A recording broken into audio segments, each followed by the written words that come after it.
We love getting your questions, so we want you to keep them coming via Facebook, Twitter, and on our webpage. Who knows, we might just answer your question here in the studio audience next. Welcome back. Helping us out today is Tisha CampbellMartin, and we're talking with our guest Carol, who is now joined by her friend Kina. So welcome, Kina. Hi, thank you. Yeah. So where we are is, Carol, you just led us into a pretty sacred space. Yes. And you've talked about kind of what's happened to you, which is a horrific story of sexual and physical and emotional abuse, and then an incredible journey of recovery, Yes. and now a life that feels pretty stuck. Yes. And part of that is having trouble connecting to people. So that's why we asked you to come on, because my understanding is that this is somebody that you feel like is rejecting you. So Kina, what do you think about this? What do you see? I do want to say first that I see that, you know, Carol has such a great heart and she is such a good person. What I have felt is that there is an all-consuming feeling when you're friends with Carol. There's like an all-consuming, and I think you hit it on the head when you said you replaced kind of addiction with something else.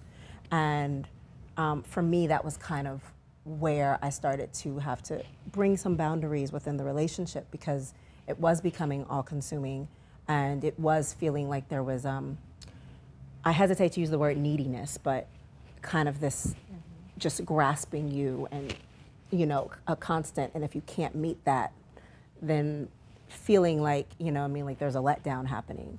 Can you give an example for us and for Carol so that we can understand? Yes. There was a show that I was going to be going on tour with, and I think at this point we had probably only known each other about 3 months, and she asked me if she could just go with me for the entire tour, and I was like, well, no, I don't think that'll be a good idea, and I kind of brushed it off by saying, let me talk to, you know, the producers. And like every day I felt like she was like, so can I go? Can I go? Can I go? Can I, you know what I mean? And so not to, you know, not, like I got where she was coming from in the sense that she's like, I'm new here, I'm just trying to, I can help you. But there was just a sense of like, you know, let's just take a second. Like if you want to come to a show or two, let's do that. But like an entire tour just feels a little, you know. You know the hard part about that is that unfortunately what happens when we deal with people who are damaged in a certain area and we don't realize what the damage is or how deep it is, the things that we minimize are so major to them.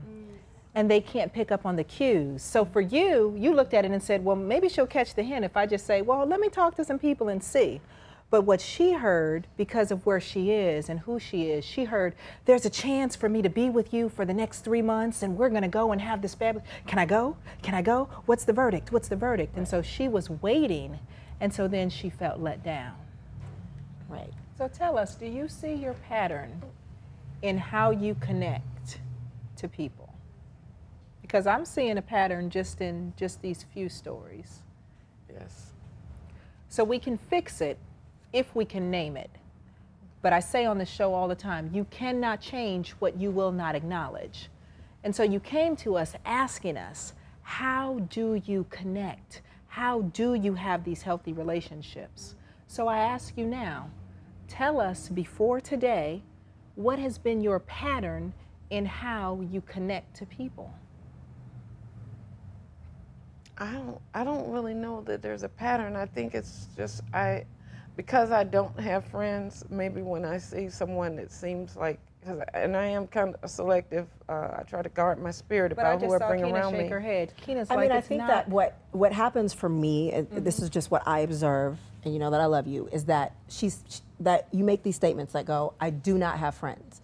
But then you and I will talk, and you'll go, oh, I was here with such and such, or I was here with such and such. But then we'll speak on the phone, and you'll go, yeah, I've been so bored, I don't have any friends. And then I'm like, oh, you're like, I wish I had a birthday party to go to. Man, I've been bored for a week. But then I can go on Facebook and you'll be like at this party and you'll be here with someone else. So then there becomes this like, why are you saying to me like, you've done nothing all week, or you've been bored, or you have no friends, when you know, we walked here today and you were like, oh, this is my friend from, that was right there. And it's like, I've never even heard of this woman, but here's someone else who is a friend. So I just feel like there becomes a disconnect. Let's do this. Let's get back to the real issue, because I think this is important. Watching this play out kind of writes the script of what has turned into this play that you're calling life. And we got to step out of the play and back into life. So we've got to understand that the reason you're needy, the reason, and I believe that that's part of what you are, is that you've never had your needs met in a real way. And so it would make total sense that you could walk about in life and not understand. Because here's somebody who came along, took you under her wing, and showed up for you in a way that you've never been shown up for. Right? Right. That's why it hurt me so much. We have to get you to show up for that part of yourself, because there's a healthy way to be a friend. A mentor and a friend is one thing. Filling up this hole in your soul is another. And she'll never be able to do it. Right.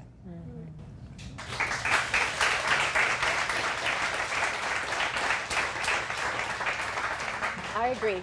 He's saying that whatever happened to you in the past, the drug use, the numbing, all the eating, all of that, she is not available to, shouldn't be available to fill that hole. You have to, like I said earlier, forgive yourself of the shame, and then you got to start moving in and starting allowing people to, because every time that she says no or something like a no to you is not rejecting who you are as a person.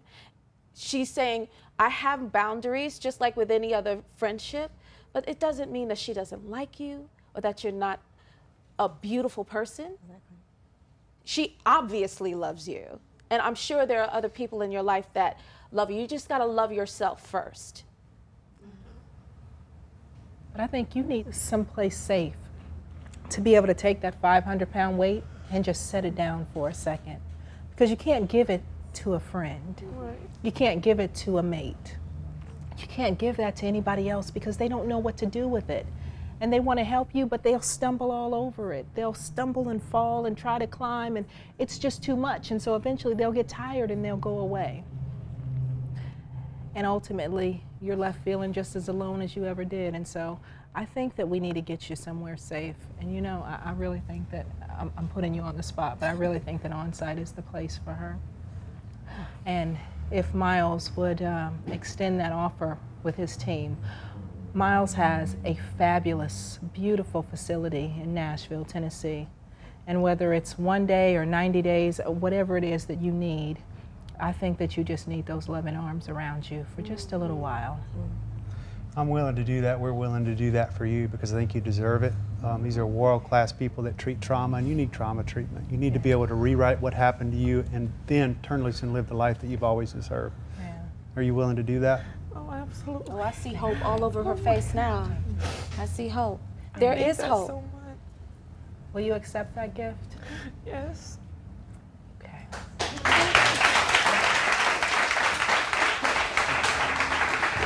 Thank you so much. Thank you. Okay.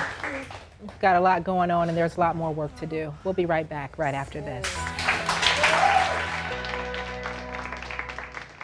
Coming up, tell us about your grandmother's passing. I got the phone call 2 days before my birthday. And so is it true then that you haven't really allowed yourself to grieve about this situation? I'm still in shock. We love getting your questions, so we want you to keep them coming via Facebook, Twitter, and on our webpage. Who knows, we might just answer your question here in the studio audience next.